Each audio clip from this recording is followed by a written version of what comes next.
মধ্যপ্রাচ্যের আরব দেশগুলোতে এবছর কবে পবিত্র ঈদ উল ফিতর পালিত হতে পারে সেটির সম্ভাব্য তারিখ জানিয়েছেন আমিরাত জ্যোতির্বিদ্যা সোসাইটির চেয়ারম্যান ইব্রাহিম আল জারওয়ান। তিনি বলেছেন, এবছর আরব বিশ্বে রমজান মাস ৩০ দিন পূর্ণ করবে। শাওয়াল মাসের প্রথম দিন হতে পারে ২০ মার্চ।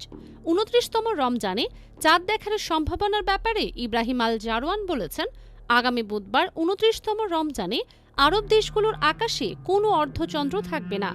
ফলে মাসটি ৩০ দিন পূর্ণ করার বিষয়টি এক প্রকার নিশ্চিত বলে মনে করা হচ্ছে। মধ্যপ্রাচ্যের প্রভাবশালী সংবাদ মাধ্যম দ্য ন্যাশনাল এই খবরটি প্রকাশ করেছে। সেখানে বলা হয়েছে, মহাজাগতিক হিসাব অনুযায়ী এবছর রমজান মাসের স্থায়িত্বকাল দীর্ঘ হওয়ার সম্ভাবনা প্রবল। মধ্যপ্রাচ্যে আগামী ২০ মার্চ ঈদ হলে তার পরদিন অর্থাৎ ২১শে মার্চ বাংলাদেশে পবিত্র ঈদ উল ফিতর উদযাপিত হওয়ার একটি জোরালো সম্ভাবনা তৈরি হবে। তবে যাবতীয় ধর্মীয় বিধিবিধান অনুযায়ী সবকিছুই নির্ভর করছে চাঁদ দেখার উপর।